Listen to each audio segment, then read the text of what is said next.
కార్యక్రమానికి చేసినటువంటి మాజీ మున్సిపల్ చైర్పర్సన్ శ్రీమతి నిరంజన్ గారు, పిసిసి సభ్యులు మాజీ మున్సిపల్ చైర్మన్ శ్రీ గిరినా హుస్సేన్ గారు, దయచేసి వేదిక కోరుతున్నాం. అలాగే పిసిసి కార్యవర్గ సభ్యులు బండశంకర్ గారు, అదేవిధంగా తిరుమల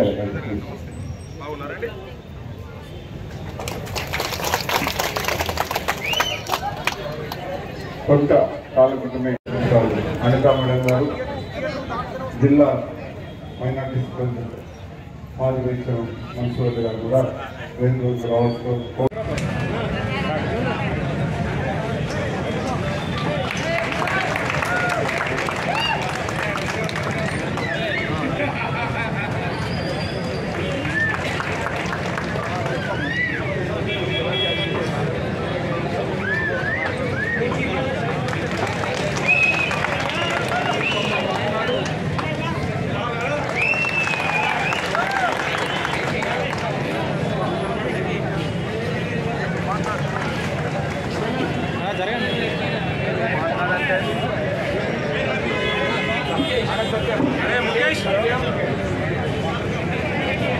సత్యం గారు, ముఖేష్ ఖన్నా గారు,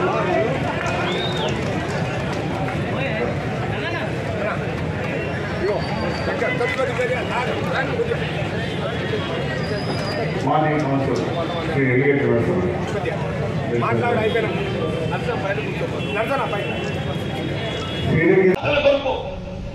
నదీ జలాలు సాధించుకోవడానికి ఒక చెప్పంటున్నా. ఆ ప్రాణైతే నదీ జలాలైతే తుమ్మడి బ్యాలీ నిర్మాణం చేసి ఎల్లంపల్లి వరకు నీటిని తరలింప చేసే విధంగా కృష్ణ నదీ జలాలలో హక్కును కూడా సాధించుకోవడానికి కొరకు అవసరం వస్తే సీమాంతతోనే కాదు కేంద్రాన్ని కూడా ఒప్పించే విధంగా ఉద్యమించడానికి కాంగ్రెస్ పార్టీ సిద్ధంగా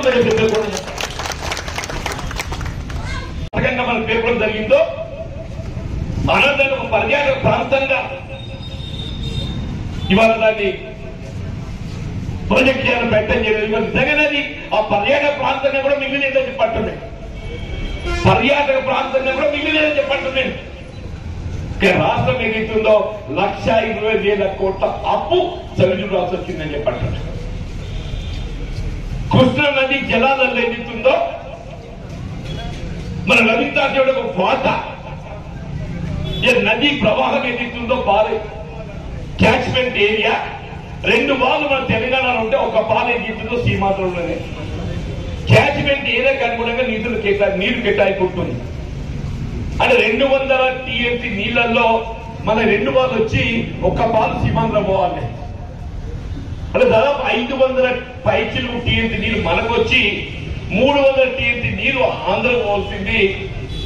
500 TMC నీళ్లు సీమాంధ్రమేనే, 300 TMC నీళ్లు మనకు వచ్చినాయి. దొరగా చేసిన ఇది మన లాభం అని చెప్పండి. ఇక్కడ ప్రాణహిత నదీ జలాలు మేడిగడ్డ కొట్టుకపోయి ఏదైతుందో పరుగు తీసింది. అక్కడ కృష్ణ నదీ జలాలు ఏదైతుందో జగన్మోహన్ రెడ్డితో మరి మైత్రి పద్ధతితో కమిషనర్ కక్కుర్తితో ఏదైతుందో రాయలసీమ లిఫ్ట్ ఇరిగేషన్ ప్రాజెక్ట్ ద్వారా రోజుకు 8 TMC నీరుని ఎత్తిపోసే విధంగా, అంటే రోజుకి 8 TMC నీరు ఎత్తిపోస్తే నీ నాగరి సాగర్ పట్టిపోతే అందులో ఏమి నీరు ఉండదు ఆయన అని చెప్పంటున్నాయి. ఇలా దేవుడు నిజంగా మనకు దేవుడి మనం ఒక్కాలని చెప్పంటున్నాయి. అదృష్టం కొద్ది మనం మార్పు కోరిన మార్పు జరిగింది, కానీ తగ్గిపోయిన అదే మన కేసీఆర్ వస్తే ఇటు తెలంగాణ మొత్తం ఏదైతుందో మళ్ళీ సీమాంతం తాకట్టు పెట్టే పరిస్థితి వస్తుంది. సీమాంతం తాకట్టు పెట్టే పరిస్థితి వస్తుంది చెప్పండి. జ్యోతిని ఏదైతుందో చైర్పర్సన్ కూతురు పెట్టే విధంగా చట్టాన్ని మార్పు చేసినా చెప్పంటున్నా.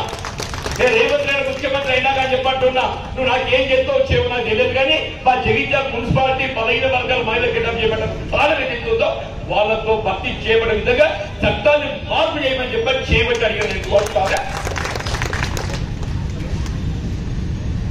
భర్తీ చేసినా చెప్పంటున్నా, నువ్వు చేస్తావా? నువ్వు ఎందుకు చేయలేకపోయినావని చెప్పంటున్నా. నేను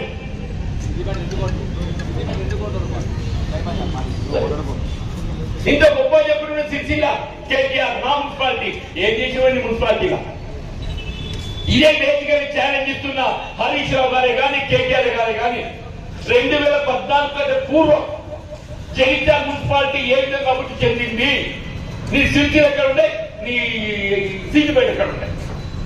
తెలంగాణ వచ్చినాక మామ అల్లుడు కూడా మీరు ఏం చేసుకున్నా తెలియదు, కానీ 14 కంటే పూర్వం పోల్చుకుందామా. నేను సిద్దిపేటలోనే సిద్ధం, సిరిసిల్లతోనే సిద్ధమని చెప్పండి. పట్టణాభివృద్ధి కానీ, విద్యా వైద్యం కానీ, ఉపాధి రంగం కానీ ఏ రకమే కానీ చెప్పండి. నేను సిద్దిపేటే కానీ సిరిసిల్లే కానీ 2014 కంటే పూర్వం అభివృద్ధి అనేది జగిత్యాల తెలంగాణ ఒక సిద్దిపేట కాదయా, ఉమ్మడి రాష్ట్రంలో పులివెందులతో సహా చెప్పండి. పని సంకల్పం కావాలి. ఇవాళ ఏదైతే నేను ఏ హోదాలు ప్రధానం కాదా, నాకు ఏ హోదా ఉన్నా లేకున్నా, వచ్చినా రాకున్నా రాష్ట్రంలో కాంగ్రెస్ అధికారానికి వచ్చింది కాబట్టి జగిత్యాల పట్టణాన్ని ఏదైతుందో తెలంగాణ రాష్ట్రంలోనే అగ్రస్థానం నిలిపే బాధ్యత